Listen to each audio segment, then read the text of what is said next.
नमस्कार। दोपहर समाचार में आपका स्वागत है।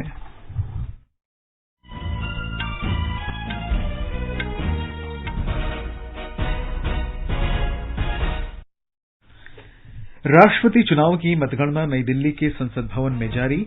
संसद के दोनों सदनों की कार्यवाही महंगाई, जीएसटी वृद्धि और कांग्रेस अध्यक्ष से प्रवर्तन निदेशालय की पूछताछ सहित विभिन्न मुद्दों पर विपक्ष के हंगामे के कारण बार-बार बाधित। नीति आयोग ने भारत नवाचार सूचकांक का तीसरा संस्करण जारी किया। कर्नाटक, मणिपुर और चंडीगढ़ अपने अपने वर्ग में शीर्ष पर। रसायन और उर्वरक मंत्री डॉक्टर मनसुख मांडविया ने दवा उद्योग को मजबूत करने के लिए नई दिल्ली में कई योजनाओं का शुभारंभ किया। नेशनल हेराल्ड से जुड़े कथित धन शोधन मामले में कांग्रेस की अंतरिम अध्यक्ष सोनिया गांधी प्रवर्तन निदेशालय के समक्ष पेश। रानिल विक्रमसिंघे ने श्रीलंका के राष्ट्रपति पद की शपथ ली। ब्रिटेन के प्रधानमंत्री पद की दौड़ में अंतिम दौर में ऋषि सुनक और लिज ट्रस के बीच मुकाबला। अन्नू रानी ने अमेरिका के ओरेगन में आयोजित विश्व एथलेटिक्स चैंपियनशिप के फाइनल के लिए क्वालीफाई किया। नीरज चोपड़ा कल क्वालिफिकेशन दौर में खेलेंगे। ईशान भटनागर और तनीषा क्लास्टो की जोड़ी ने ताइपेई ओपन बैडमिंटन टूर्नामेंट के मिक्स्ड डबल्स के क्वार्टर फाइनल में जगह बनाई। दोपहर समाचार में जागृति शर्मा के साथ मैं निखिल कुमार। राष्ट्रपति पद के लिए हुए चुनाव की मतगणना जारी है। मतों की गिनती संसद भवन परिसर में सुरक्षा के बीच चल रही है। राष्ट्रपति पद का मतदान इस महीने की 18 तारीख को हुआ था। ब्यौरा हमारे संवाददाता से। सोमवार को हुए राष्ट्रपति चुनाव में कुल 99% से अधिक मतदान दर्ज किया गया था। वहीं 11 राज्यों और केंद्र शासित प्रदेश पुडुचेरी में विधायकों द्वारा 100% मतदान किया गया। ये राज्य हैं छत्तीसगढ़, गोवा, गुजरात, हिमाचल प्रदेश, केरल, कर्नाटक, मध्य प्रदेश, मणिपुर, मिजोरम, सिक्किम और तमिलनाडु। झारखंड की पूर्व राज्यपाल द्रौपदी मुर्मू राष्ट्रपति पद के चुनाव के लिए एनडीए की उम्मीदवार हैं। Biju Janata Dal, YSR Congress party, Janata Dal secular, Shiromani Akali Dal और झारखंड मुक्ति मोर्चा समेत कई क्षेत्रीय दल द्रौपदी मुर्मू के पक्ष में अपना समर्थन दिया है। वहीं देश के शीर्ष पद के लिए पूर्व केंद्रीय मंत्री यशवंत सिन्हा विपक्ष की तरफ से उम्मीदवार हैं। मौजूदा राष्ट्रपति रामनाथ कोविंद का कार्यकाल इस महीने की 24 तारीख को समाप्त हो रहा है। दीपेंद्र कुमार, आकाशवाणी समाचार, दिल्ली। संसद के दोनों सदनों की कार्यवाही विभिन्न मुद्दों पर विपक्षी सदस्यों के हंगामे के कारण बाधित हो रही है। लोकसभा की कार्यवाही मूल वृद्धि, जीएसटी दरों में बढ़ोतरी और कांग्रेस अध्यक्ष सोनिया गांधी को प्रवर्तन निदेशालय द्वारा पूछताछ के लिए बुलाए जाने के कारण विपक्षी सदस्यों के हंगामे से बाधित हुई। कांग्रेस सदस्य पार्टी अध्यक्ष को प्रवर्तन निदेशालय द्वारा पूछताछ के लिए बुलाए जाने के विरोध में नारेबाजी कर रहे थे, तो अन्य विपक्षी दलों के सदस्यों ने आवश्यक वस्तुओं की कीमतों में बढ़ोतरी और जीएसटी दरें बढ़ाए जाने के खिलाफ नारेबाजी की। शोर शराबे के बीच अध्यक्ष ओम बिरला ने प्रश्नकाल की कार्यवाही शुरू की।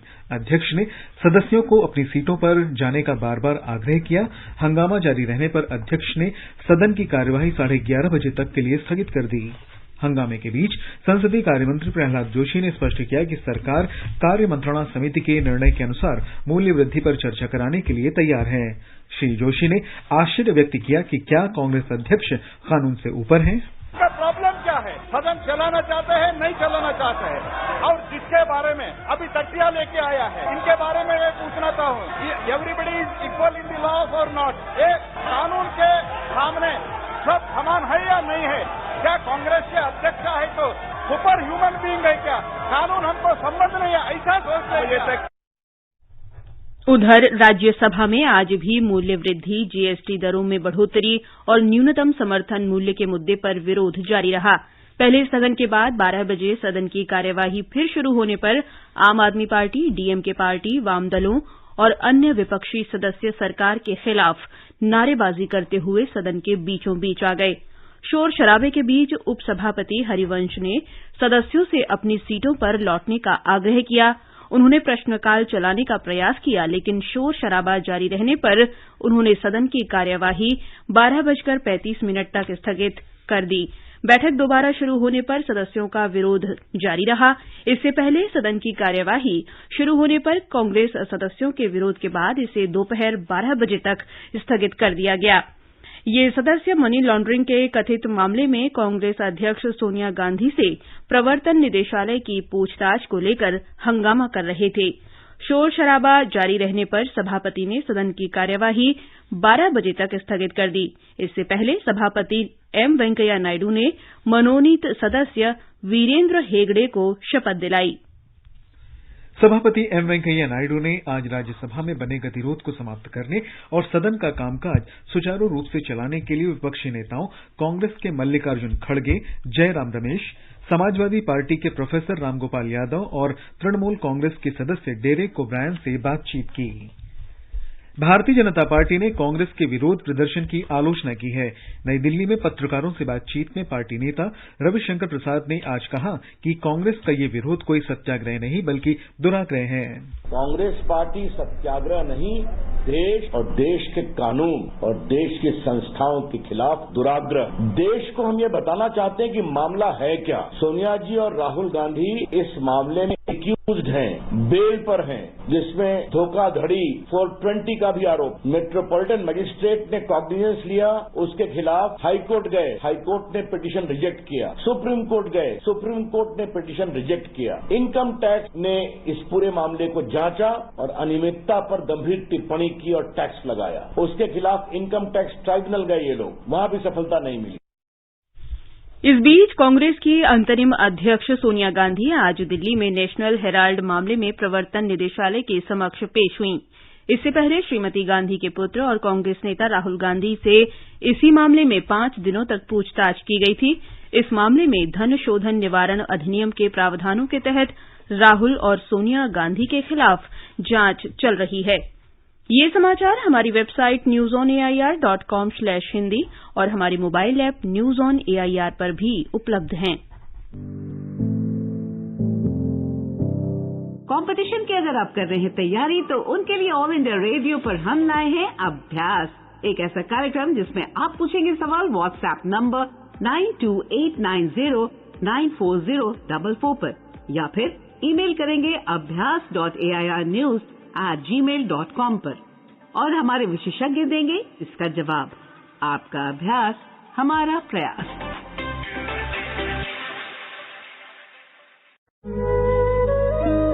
सुनो ना, हाँ? सोच रहा हूँ अपना बिजनेस क्यों ना बढ़ा लूं। तो रोका किसने है? हाँ? रोका तो किसी ने नहीं, पर समझ नहीं आ रहा कि मदद किससे मांगूं। मुझसे। तुमसे? तो अच्छा बताओ फिर। आकाशवाणी है ना, मैंने सुना है उसका नेटवर्क देश भर में फैला है। पर उससे मेरा क्या फायदा? देखो, फायदा है, जिस शहर में चाहो विज्ञापन की मदद से उपभोक्ताओं तक पहुंच जाओ। पर अब ये भी तो बता दो कि आकाशवाणी से संपर्क कैसे करूं? बहुत आसान है, मैं बताती हूँ। नंबर नोट करो, 870-001-4242। ओ 870-001-4242। लो अभी फोन लगाता हूँ 870-001-4242 पर।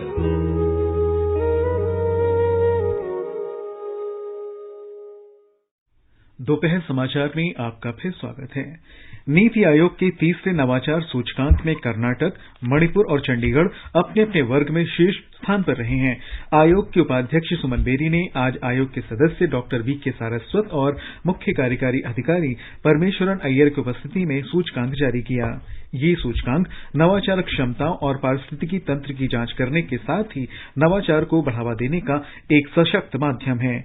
राज्यों और केंद्र शासित प्रदेशों को नवाचार के क्षेत्र में बेहतर प्रदर्शन के लिए रैंक जारी की जाती है, जिससे उनके बीच स्वस्थ प्रतिस्पर्धा का माहौल बनता है। प्रमुख राज्यों की श्रेणी में कर्नाटक ने शीर्ष स्थान बनाए रखा है। पूर्वोत्तर क्षेत्र और पहाड़ी राज्यों की श्रेणी में मणिपुर सबसे आगे है, जबकि केंद्र शासित प्रदेशों तथा शहरों की श्रेणी में चंडीगढ़ शीर्ष पर है। इस अवसर पर श्री बेरी ने कहा कि देश में एक नवाचार संस्कृति बनाने की वकालत करते हुए विभिन्न हितधारकों का बड़ा निवेश प्राप्त करने में महत्वपूर्ण भूमिका मिलेगी। आयोग के सदस्य डॉक्टर सारस्वत ने कहा कि नवाचार सतत और समावेशी विकास की कुंजी है और ये लाखों लोगों को गरीबी से बाहर निकाल सकता है। सूचना और प्रसारण मंत्री अनुराग ठाकुर ने बताया कि सरकार ने फर्जी खबरें फैलाने वाले कई यूट्यूब चैनलों के विरुद्ध कार्रवाई की है। राज्यसभा में पूरक प्रश्नों का उत्तर देते हुए श्री ठाकुर ने कहा कि मंत्रालय ने 94 यूट्यूब चैनलों, 19 सोशल मीडिया मंचों और 747 वेबसाइटों को प्रतिबंधित किया है। संसद में विपक्ष के विरोध पर सवाल उठाते हुए श्री ठाकुर ने कहा कि वस्तु और सेवा कर वृद्धि अग्निपथ योजना और कोविड टीकाकरण को लेकर अफवाहें फैलाने के लिए विपक्ष जिम्मेदार है। उन्होंने पूछा कि वस्तु एवं सेवा कर परिषद की बैठक में विपक्ष शासित राज्यों ने कोई आपत्ति क्यों नहीं दर्ज कराई।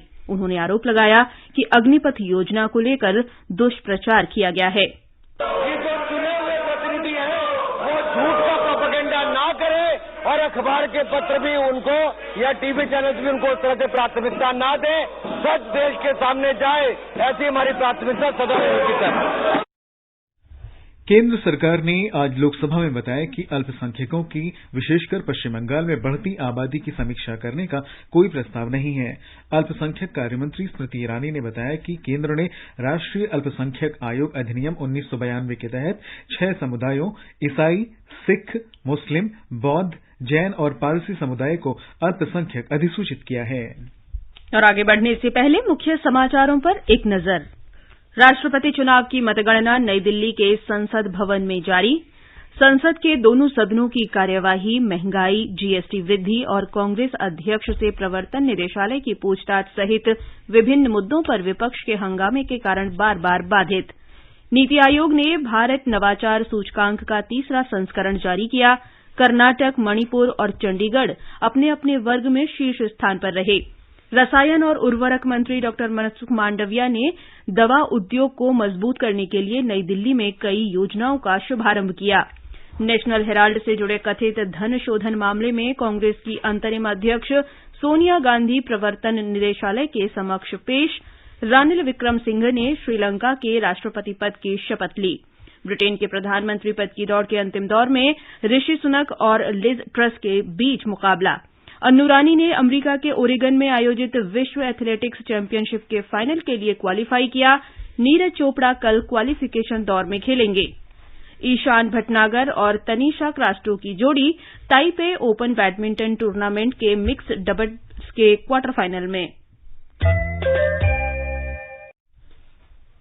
दवा उद्योग को मजबूत बनाने के लिए रसायन और उर्वरक मंत्री डॉक्टर मनसुख मांडविया ने आज एक नई योजना का शुभारंभ किया।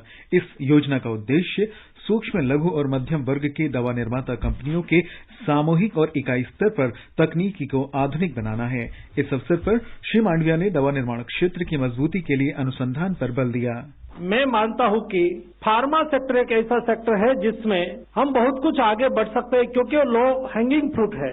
इस सेक्टर से हम परिचित भी है। इस सेक्टर आज देश में 10,000 से अधिक फार्मा इंडस्ट्रीज है, फार्मा प्लांट है, फार्मा कंपनीज है। ये सब क्षमता को देखते हुए क्या हम और हमारा सेक्टर को स्ट्रेंथन कर सकते हैं। हम केवल मैन्युफैक्चरिंग करें यहाँ और केवल एफोर्डेबल मेडिसिन मैन्युफैक्चरिंग करके दुनिया में सप्लाई करें, ठीक है, हमें करनी ही करनी है, लेकिन दुनिया में हमें शाख और ब्रांड दोनों बनानी है। राष्ट्रव्यापी कोविड टीकाकरण अभियान के तहत देश में अब तक 200 करोड़ 91 लाख से अधिक कोविड रोधी टीके लगाए जा चुके हैं। स्वास्थ्य मंत्रालय ने बताया कि कल 29,12,000 टीके लगाए गए और कोविड के 21,566 नए मामले दर्ज हुए। स्वस्थ होने की दर 98.45% है। वरिष्ठ नागरिकों के लिए 2017 में शुरू की गई प्रधानमंत्री वय वंदना योजना के आज 5 वर्ष पूरे हो रहे हैं।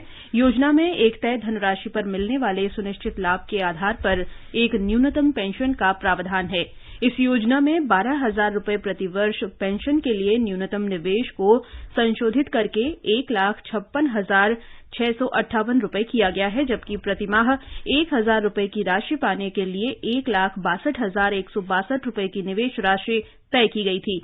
पहले ये योजना 2020 तक के लिए लागू की गई थी, लेकिन अब इसे 31 मार्च 2023 तक 3 वर्ष के लिए बढ़ा दिया गया है।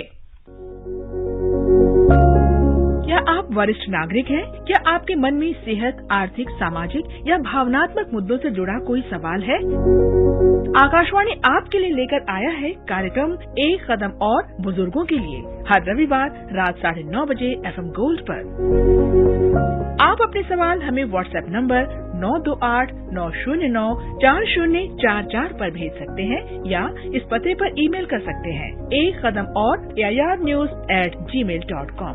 24 जुलाई को सुनिए कार्यक्रम का पहला अंक। आपके सवाल हमें 22 जुलाई तक मिल जाने चाहिए। श्रीलंका में रानिल विक्रमसिंघे ने आज राष्ट्रपति पद की शपथ ली। राष्ट्रपति पद के लिए कल हुए चुनाव में उन्हें 134 मत मिले थे।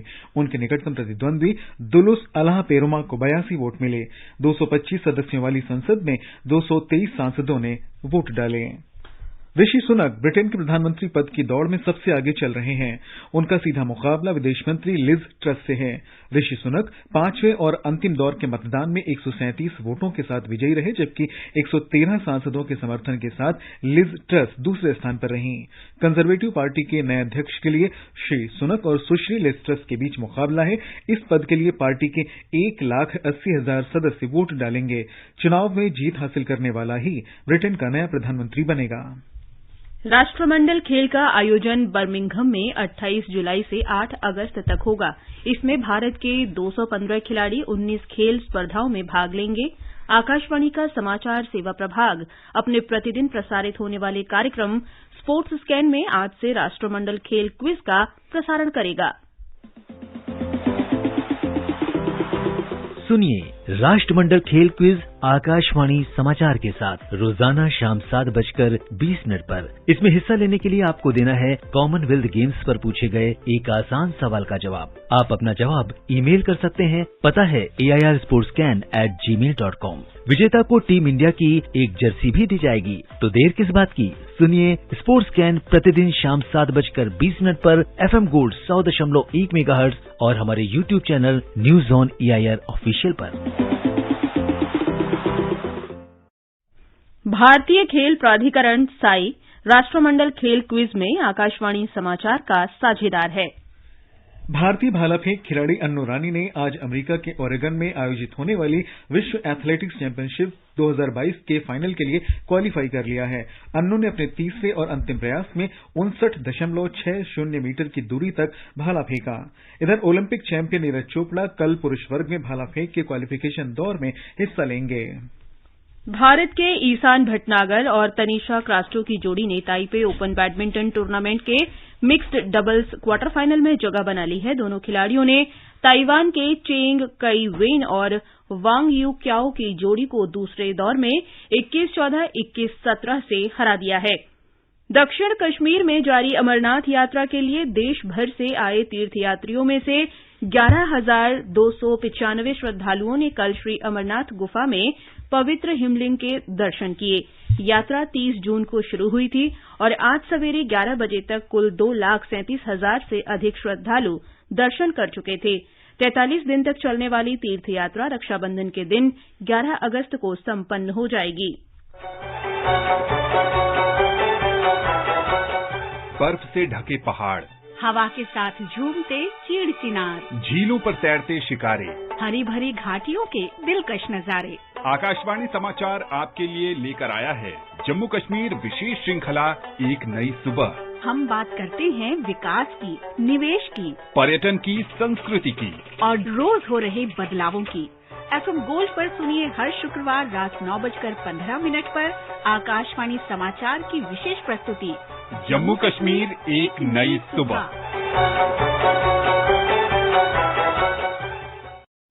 इटली के प्रधानमंत्री मारियो ड्रैगी ने इस्तीफा दे दिया है। उन्होंने राष्ट्रपति सर्गियो मैट्रेला को बताया कि विश्वास मत में 3 दलों ने उनका समर्थन नहीं किया, जिससे वे अपने पद से इस्तीफा दे रहे हैं। राष्ट्रपति ने उन्हें अगले प्रधानमंत्री का चुनाव होने तक कार्यवाहक प्रधानमंत्री के पद पर बने रहने को कहा है। ये समाचार आकाशवाणी से प्रसारित किए जा रहे हैं। अब हर घर की छत पर शान से फहरेगा तिरंगा, गुनगुनाए जाएंगे नव विकास के गीत, आन बान शान का प्रतीक राष्ट्रध्वज तिरंगा। आइए आजादी के अमृत महोत्सव के पावन अवसर पर इस स्वाधीनता दिवस हर घर फहराते हैं तिरंगा और लेते हैं भव्य और सशक्त भारत के निर्माण का संकल्प। आइए हर घर फहराएं तिरंगा।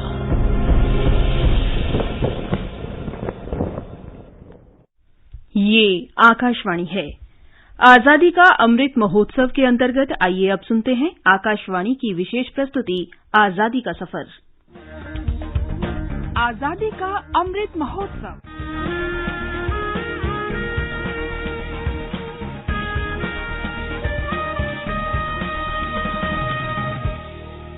आजादी का सफर, आकाशवाणी समाचार के संग एक राष्ट्र का उदय।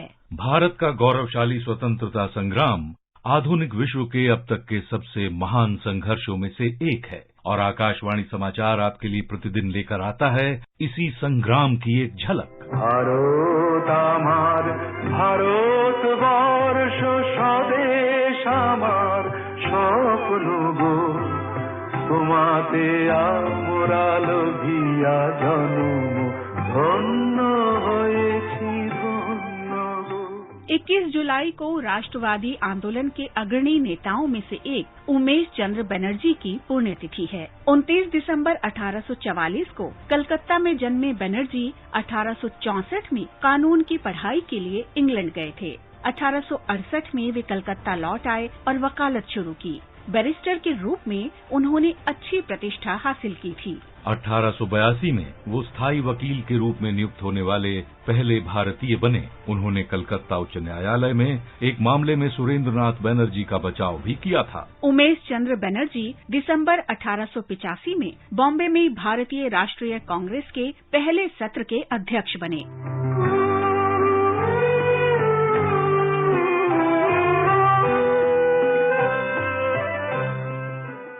अगले वर्ष दूसरे सत्र में, जिसकी अध्यक्षता दादा भाई नौरोजी ने की थी, बनर्जी ने सुझाव दिया कि पार्टी हर प्रांत के लिए स्थायी समिति का गठन करे। वो 1892 में इलाहाबाद में एक बार फिर पार्टी के अध्यक्ष बने। बनर्जी कुछ समय के लिए इंग्लैंड में रहे और वहां वकालत भी की।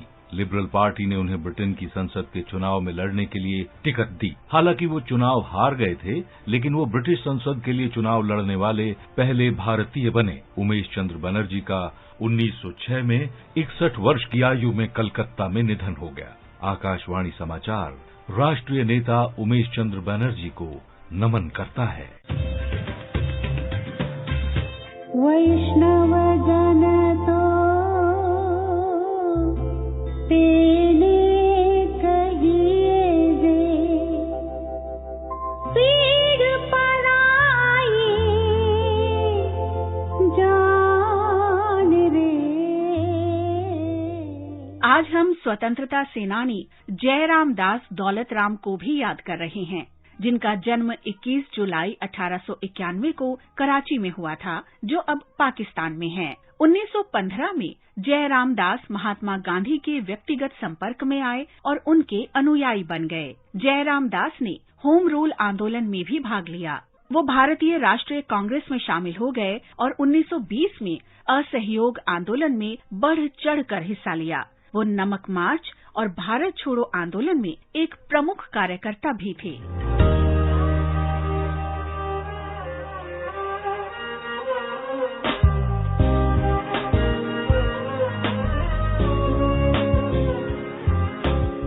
जयराम दास 1947 में विभाजन के दौरान भारत में रहे और उन्हें बिहार का पहला भारतीय राज्यपाल नियुक्त किया गया। उन्होंने भारत की संविधान सभा में पंजाब के एक निर्वाचन क्षेत्र का प्रतिनिधित्व किया। 1950 से 1956 तक जयराम दास ने असम के राज्यपाल के रूप में भी कार्य किया। उन्होंने 1 मार्च 1979 को अंतिम सांस ली। महान राष्ट्रवादी जयराम दास दौलत राम को हमारा नमन।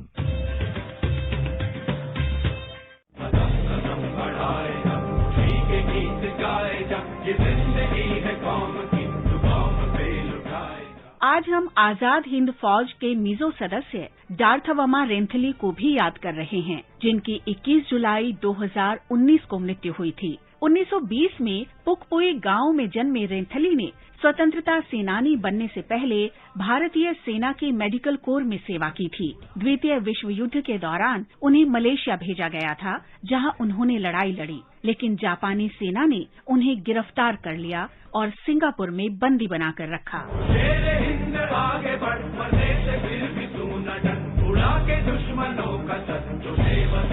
रेंथली की नेताजी सुभाष चंद्र बोस से उस समय मुलाकात हुई थी जब वो जेल में थे।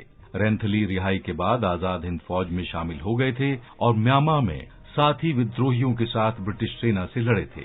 हिरोशिमा और नागासाकी में बम विस्फोटों के बाद जब जापानी सेना पीछे हट गई तो उन्हें आत्मसमर्पण करना पड़ा।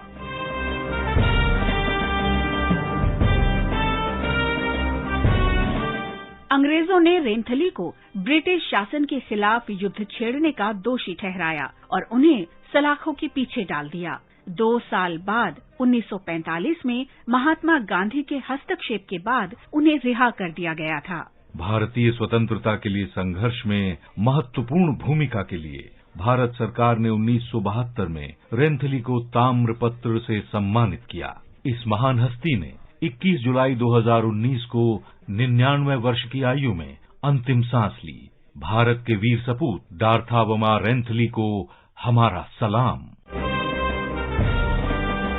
इसके साथ ही आजादी का सफर आकाशवाणी समाचार के संग श्रृंखला का ये अंक समाप्त हुआ। मिलते हैं कल अगली कड़ी में।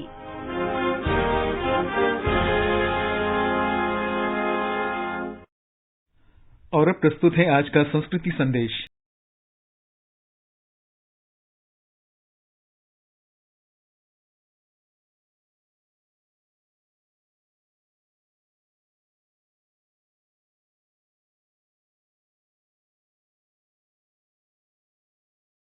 जन्मदिन है फिल्मों के अमर गीतकार आनंद बख्शी का। रूप तेरा मस्ताना, प्यार मेरा दीवाना, भूल कोई हमसे ना हो जाए। आनंद बख्शी का जन्म 21 जुलाई 1930 को रावलपिंडी में हुआ था, जो अब पाकिस्तान में है। फिल्मों में गायक बनने के अपने सपने को पूरा करने के लिए ये 14 साल की उम्र में ही घर से भागकर फिल्म नगरी मुंबई आ गए। 1965 में आई फिल्म हिमालय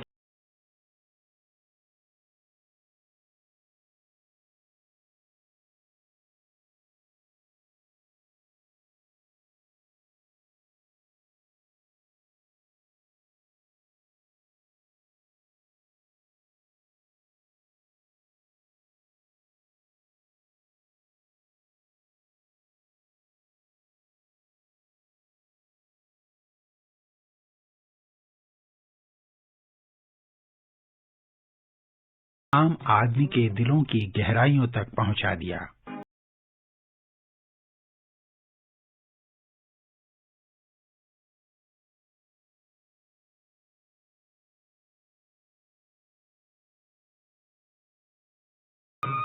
उन्हें फिल्म फेयर पुरस्कार में सर्वश्रेष्ठ गीतकार के लिए बहुत बार नामांकित किया गया, जिसमें से 4 बार उन्हें पुरस्कार देकर सम्मानित किया गया। आनंद बख्शी 30 मार्च 2002 को अपने अंतिम सफर की तरफ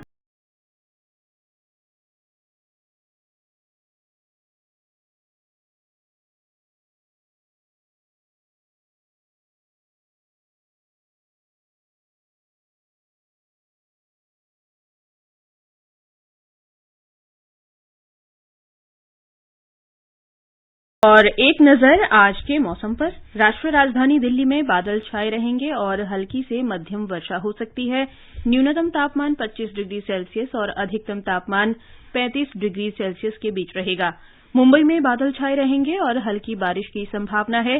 चेन्नई और कोलकाता में आंशिक रूप से बादल छाए रहेंगे और गरज के साथ बारिश हो सकती है। श्रीनगर और जम्मू में गरज के साथ बारिश की संभावना है। लेह और गिलगित में आसमान साफ रहेगा। मुजफ्फराबाद में गरज के साथ बूंदाबांदी होगी। गुवाहाटी और इम्फाल में बादल छाए रहेंगे और गरज के साथ बौछारें पड़ सकती हैं। कोहिमा, आइजोल, अगरतला, गंगटोक, ईटानगर और शिलांग में भी बादल छाए रहेंगे और 1 या 2 स्थानों पर गरज के साथ बूंदाबांदी की संभावना है। और अंत में मुख्य समाचार एक बार फिर। राष्ट्रपति चुनाव की मतगणना नई दिल्ली के संसद भवन में जारी। संसद के दोनों सदनों की कार्यवाही महंगाई, जीएसटी में वृद्धि और कांग्रेस अध्यक्ष से प्रवर्तन निदेशालय की पूछताछ सहित विभिन्न मुद्दों पर विपक्ष के हंगामे के कारण दिन भर के लिए स्थगित की गई। नीति आयोग ने भारत नवाचार सूचकांक का 3रा संस्करण जारी किया। रसायन और उर्वरक मंत्री डॉक्टर मनसुख मांडविया ने दवा उद्योग को मजबूत करने के लिए नई दिल्ली में कई योजनाओं का शुभारंभ किया। नेशनल हेराल्ड से जुड़े कथित धन शोधन मामले में कांग्रेस की अंतरिम अध्यक्ष सोनिया गांधी प्रवर्तन निदेशालय के समक्ष पेश। रानिल विक्रमसिंघे ने श्रीलंका के राष्ट्रपति पद की शपथ ली। ब्रिटेन के प्रधानमंत्री पद की दौड़ में अंतिम दौर में ऋषि सुनक और लिज ट्रस के बीच मुकाबला। और अन्नू रानी ने अमेरिका के ओरेगन में आयोजित विश्व एथलेटिक्स चैंपियनशिप के फाइनल के लिए क्वालीफाई किया। नीरज चोपड़ा कल क्वालिफिकेशन दौर में खेलेंगे। इसके साथ ही दोपहर समाचार का ये अंक समाप्त हुआ।